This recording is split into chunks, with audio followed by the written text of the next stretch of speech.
aproveita e pede um cafezinho. Enfim, até o idealista que fala, deve ser uma moça bela que soube que eu cheguei por aqui. Isso é o exercício da ironia. Agora veja como isso é sério. Quer dizer, um mesmo fenômeno ele desperta em várias pessoas situações as mais diversas. Essa é a pluralidade do mundo. A rigor, é a pluralidade do mundo que existe dentro de nós, porque nós que inventamos o mundo. Basicamente é este o problema. Então, trabalhar com humor é trabalhar diretamente na ironia, é pegar neste nervo. E aí produzir sentidos e demonstrar que o nosso mundo ele é tão mais amplo, tão mais rico, tão mais vário, se o nosso repertório assim o for. Nesse ponto de vista, tenho aqui algumas coisas para mostrar para vocês. E se eu mostro esses desenhos, é apenas para justificar que não são, o que está contido dentro do desenho. Não é só o desenho como suporte de uma ideia, mas a própria ideia do que é o suporte.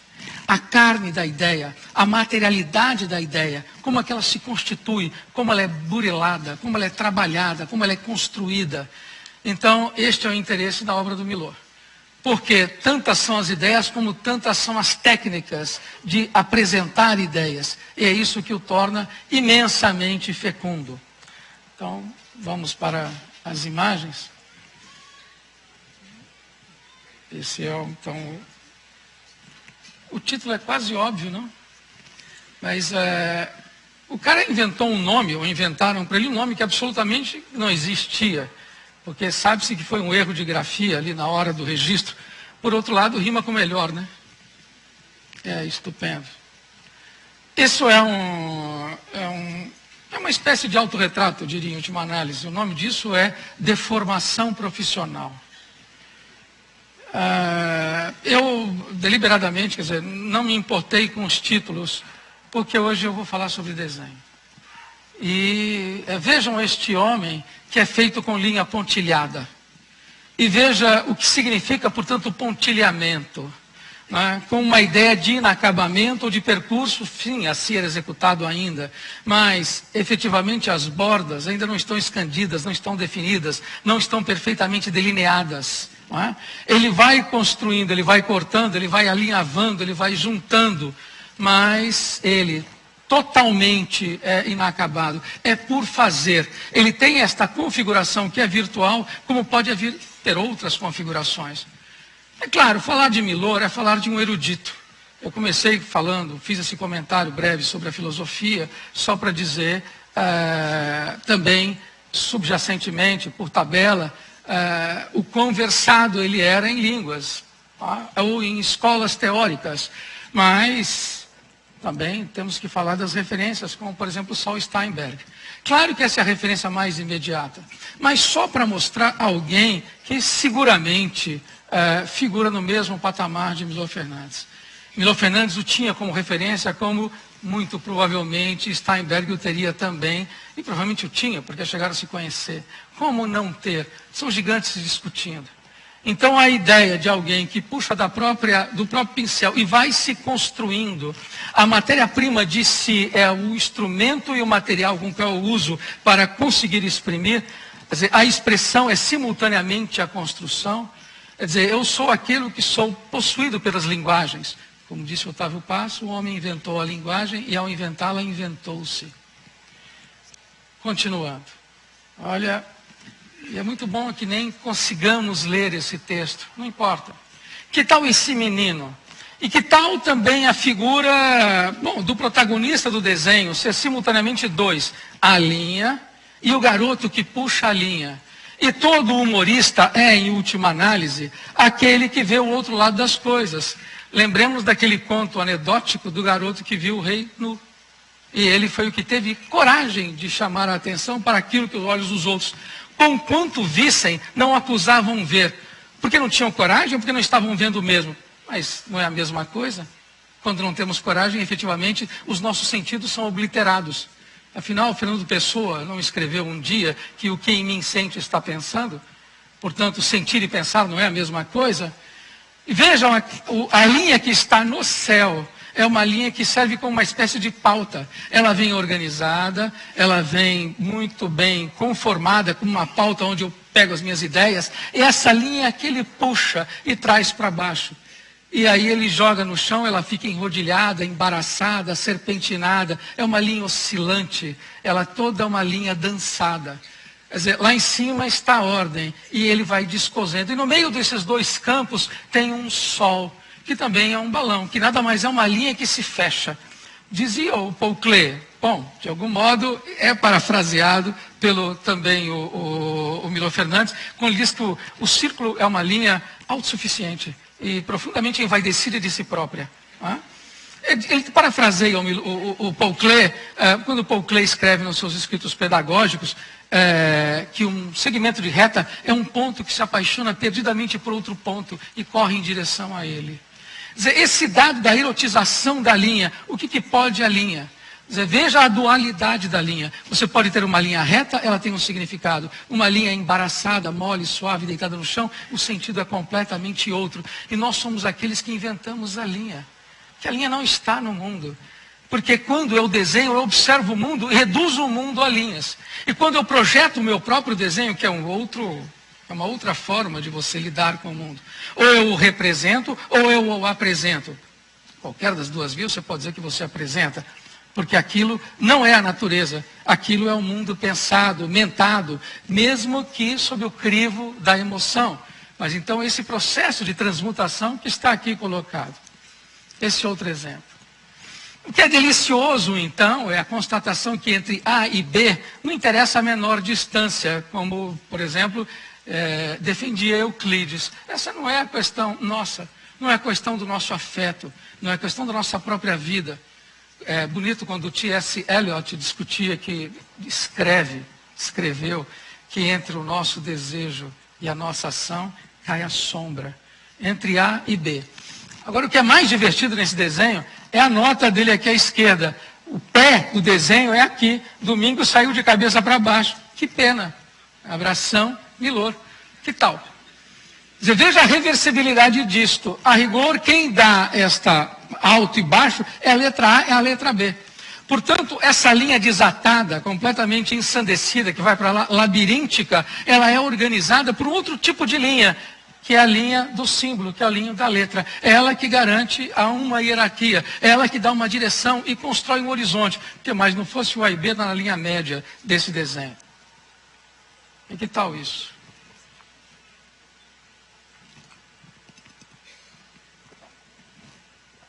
Ele tanto pode fazer uma linha como simplesmente tomar uma linha de empréstimo. Pega uma folha de caderno de matemática, e não sei se vocês conseguem perceber aqui no fundo, não sei se quem está ao fundo consegue perceber o que acontece aqui ao fundo. Ele faz pilares e transforma tudo isso, esta retícula, num imenso prédio. E lá em cima tem dois fulanos. E aí um falando para o outro, eu lavo e você enxuga. E aí, momentaneamente, isso que é um caderno de matemática abstrato, aliás, foi projetado exatamente para isso, para que pudesse colher os símbolos da matemática, a álgebra, ou mesmo a geometria, estamos falando de abstração, vira um ícone, porque vira uma fachada de um edifício. E a fachada de um edifício assim desenhada tem um outro tipo de abordagem da nossa parte. O desenho feito pequeno, minúsculo, é o desenho que faz com que você chegue perto dele. E quando você olha e percebe ele na sua inteireza, você nem entende muito bem o que está acontecendo. Aí vê aquelas mosquinhas que tem esse diálogo engraçado, e lá embaixo você percebe que isso são pilares. E aí, repentinamente, esta folha vira um monumento, vira alguma coisa muito grande. Esse é um outro dado do Milor Fernandes e a sua erudição. Que beleza, essa figura aqui, bom, isso é um desenho do comecinho dos anos 60. É quase o profeta de um novo tempo. Não é? Este homem que está segurando como se fosse o arauto de uma nova era. E a nova era, bom, vejam a coexistência de dois sistemas de representação completamente distintos. Eu diria que o de baixo é um sistema de representação, o de cima não. O de cima é uma pintura matérica que poderia muito bem ter sido realizada pelo Clifford Steele. Só para dar um exemplo de um artista que pertence a uma escola onde as cores descoladas do seu significado, as cores nós éramos acostumados, talvez até Miró. Né? Miró, de algum modo, Matisse é quem emancipa as cores de serem adjetivos ou predicados. o vermelho da fruta, o amarelo do sol, e aí as cores podem sonhar outras possibilidades, podem ser elas próprias. Agora, com um estilo, por exemplo, que se assemelha naquela pintura ostentada por Milor Fernandes, o que você tem não é apenas a cor, mas massa de cor. Porque a cor, ela tem carne. A cor, se eu aplico num tecido, ela é diferente da cor em pigmento puro, ou a tinta a óleo, a cor convulsa. E aqui, no caso, o estilo, veja como que as tintas se interpenetram, e elas são todas densas. É como se fosse um mar revolto, mas um mar pesado, denso, não é? Onde eles vão se atritando e vão se interpenetrando. Isso aqui é também um belo desenho, mostrando quase que um compêndio, uma pintura fauve, uma pintura que podia ser perfeitamente do Ivan Serpa, alguma coisa aparentado com surrealistas, 2 móveis de época e um ratinho. Essa ideia do ratinho é muito boa porque ele sempre insinua dentro da respeitabilidade. Isso é muito importante. O outro lado, o reverso. Eu lembro muito de uma palestra, uma vez que eu assisti do Ferreira Goulart, que ele falou uma coisa realmente muito tocante e uma grande verdade. Ele disse assim, a gente não pode esquecer, gente, comentando sobre essa reverência que a gente tem em relação à arte, não podemos esquecer que o Piero della Francesca era o Pedrinho da Dona Francisca. Então ele vai e coloca o rato saindo do rodapé, diante desta coleção de referências que ele nos coloca. Tá? E aí você veja o que é este diálogo. Tá? Eu diria que o texto é uma questão quase secundária, aí não importa. Tá? Mas o que importa é que ele está colocando, sim, uma mulher que é toda ela, diria, expressionista em termos eruditos. Tá? Ela é expressionista. Ela é uma mulher, meio que garatujada, e ele abusa da garatuja, meio que mal feita, e ele adora o mal feito, tá certo? Junto de uma figura que é um tanto quanto picassiana, misturado com Miró.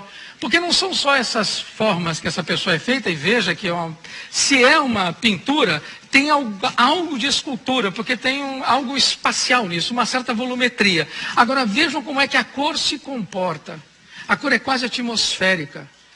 Não existe uma planaridade nessa cor. Ela vai se movimentando como se fosse algo de um bruxuleio que a gente encontra, por exemplo, em chamas de uma fogueira. Esse tipo de oposição que você... contraposição de estilos, e isso está no cerne da discussão que ele levanta e começa a levantar nos anos 60. Enfim, um escritor sem estilo. Enfim, um grande artista sem estilo. Isso no momento em que no Brasil sequer se sonhava com essa discussão. Que ainda se discutia a necessidade do estilo. Ainda se discutia a necessidade do artista ter uma dicção clara. Ter um determinado tipo de pegada, uma tônica, uma fala que fosse discernível à primeira vista. Como, por exemplo, um texto do Guimarães Rosa, que embora nunca lido, nós adivinhamos que é de autoria dele, porque percebemos o calor, a temperatura, aquilo que ele constrói, todo o seu fraseado. Tá? Já Milor pertence a um outro momento. Milor, com muita tranquilidade, coisa que nós fazemos hoje, vai passando pelos diversos gêneros literários, pelas diversas possibilidades, inclusive em termos de poesia. Pensemos que ele tanto faz soneto quanto faz haikai, vai transitando, e o espectro é amplíssimo, como também o faz no campo das artes visuais. Não é? E aí, veja a proximidade com um Miró da década de 20. Que beleza isso. Veja o tipo de coloração. Veja como é que ele expande o universo. E ali tem uma faca, um garfo enterrado num pão, uma garrafa, um sapato, um outro pedaço de pão e o bruxoleio de cores. E essas cores todas moventes, não é? A sensualidade dessas cores, isso está no olho dele. Doutor, eu tenho a impressão de que meu desenhista não gosta de mim. Nós temos um desenho, nós temos um formato, nós temos também determinadas rotinas. Nós poderíamos dizer que desenho que nós damos às nossas ações. qual é o tipo de contorno que nós temos do ponto de vista profissional, do ponto de vista afetivo. Todos nós moldamos as nossas vidas a partir de certas características. E aqui a gente